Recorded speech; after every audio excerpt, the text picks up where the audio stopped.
The Book of Job, Chapter 1. In the land of Uz there lived a man whose name was Job. This man was blameless and upright. He feared God and shunned evil.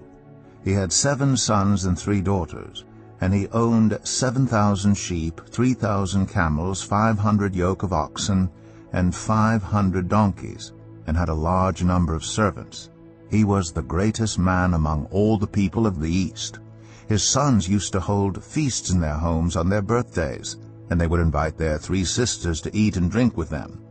When a period of feasting had run its course, Job would make arrangements for them to be purified. Early in the morning he would sacrifice a burnt offering for each of them, thinking, "Perhaps my children have sinned and cursed God in their hearts." This was Job's regular custom. One day the angels came to present themselves before the Lord, and Satan also came with them. The Lord said to Satan, "Where have you come from?" Satan answered the Lord, "From roaming throughout the earth, going back and forth on it." Then the Lord said to Satan, "Have you considered my servant Job? There is no one on earth like him. He is blameless and upright, a man who fears God and shuns evil." "Does Job fear God for nothing?" Satan replied. "Have you not put a hedge around him and his household and everything he has? You have blessed the work of his hands, so that his flocks and herds are spread throughout the land. But now stretch out your hand and strike everything he has, and he will surely curse you to your face." The Lord said to Satan, "Very well then, everything he has is in your power, but on the man himself do not lay a finger." Then Satan went out from the presence of the Lord.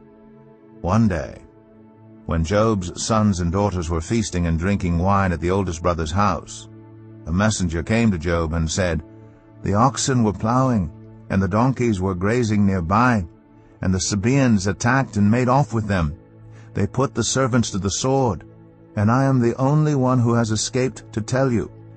While he was still speaking, another messenger came and said, "The fire of God fell from the heavens and burned up the sheep and the servants, and I am the only one who has escaped to tell you."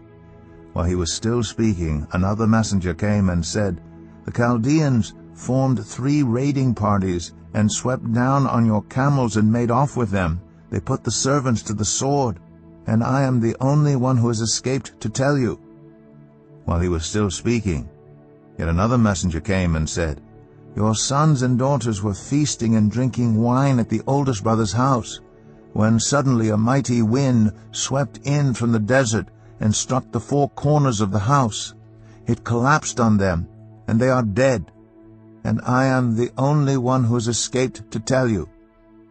At this, Job got up and tore his robe and shaved his head. Then he fell to the ground in worship and said, "Naked I came from my mother's womb, and naked I will depart. The Lord gave, and the Lord has taken away. May the name of the Lord be praised." In all this, Job did not sin by charging God with wrongdoing.